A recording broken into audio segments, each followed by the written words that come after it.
नमस्कार, मैं हूं माही सिंह और आप देख रहे हैं नेक्स्ट 9 न्यूज। अकबरपुर संसदीय क्षेत्र में बहुजन समाज पार्टी यानी बसपा परसीमन से पहले और परसीमन के बाद और बेहतर करती हुई नजर आ रही है। वहीं परसीमन से पहले बिल्हौर सीट पर वर्ष 2004 और वर्ष 2007 में बसपा ने जीत दर्ज की थी और अब लगातार वो बेहतर करती हुई नजर आ रही है। आपको बता दें, बसपा वर्ष 2009 के बाद दूसरे नंबर पर अपनी जगह बनाई हुई थी, लेकिन इस बार वो एक्टिव मोड में नजर आ रही है और बेहतर करती हुई भी दिखाई दे रही है।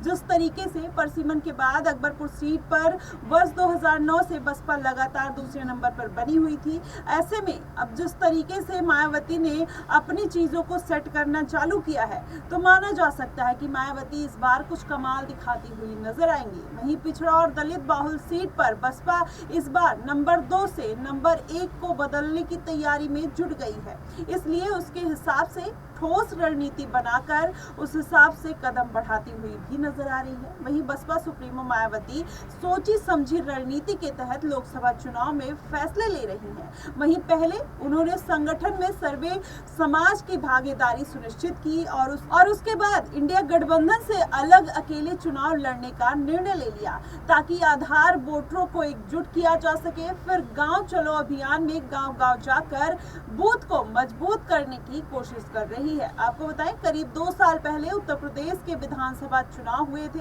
और इस चुनाव में आजमगढ़ लोकसभा सीट से तत्कालीन सांसद समाजवादी पार्टी के प्रमुख अखिलेश यादव भी विधानसभा के लिए निर्वाचित हुए थे, लेकिन अखिलेश के विधानसभा के लिए निर्वाचन के बाद लोकसभा की सदस्यता से उन्होंने इस्तीफा दे दिया और वहीं अखिलेश के इस्तीफे से रिक्त हुई आजमगढ़ की सीट के लिए उपचुनाव हुए, जिसमें सपा को पूर्वांचल के अपने इस गढ़ में शिकस्त का सामना करना पड़ा। वहीं सपा उम्मीदवार धर्मेंद्र यादव को हराकर बीजेपी के दिनेश लाल यादव यानी निरहुआ संसद पहुंच गए। और आप सोच रहे होंगे कि इस उपचुनाव में बीजेपी की जीत, सपा की हार की चर्चा क्यों हो रही है।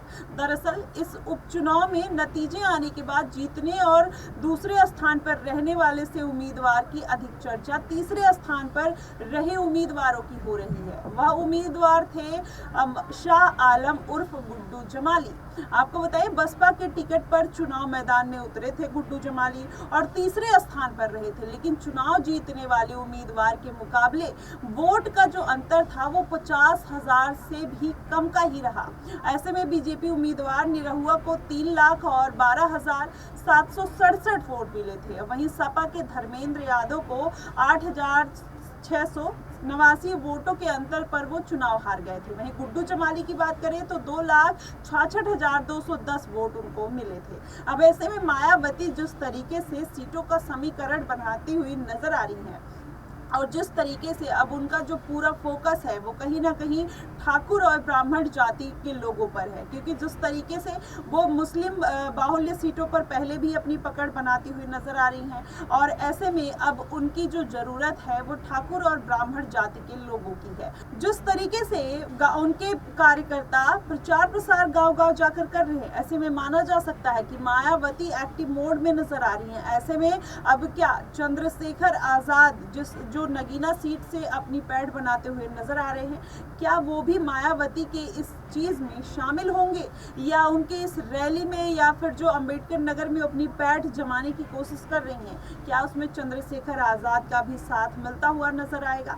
ये अंबेडकर नगर या अकबरपुर की बात करें तो जिस तरीके से रितेश पांडे ने मायावती का साथ छोड़ा वो उनके लिए किसी झटके से कम नहीं था, लेकिन अब वो बीजेपी में शामिल हो गए। अब मायावती को जरूरत है अकबरपुर से किसी एक ऐसे कैंडिडेट को उतारने की जो रितेश पांडे को मात देते हुए नजर आए। अब ऐसे में देखना होगा कि मायावती अपनी सीटों का जो समीकरण है कैसे बिठाते हुए नजर आएंगे। फिलहाल आपकी इस पे क्या प्रतिक्रिया बनती है, आप हमें कमेंट सेक्शन में जरूर बताइएगा। फिलहाल के लिए बस इतना ही। देश और दुनिया की तमाम खबरों के लिए हमारे साथ बने रहिए नेक्स्ट 9 न्यूज।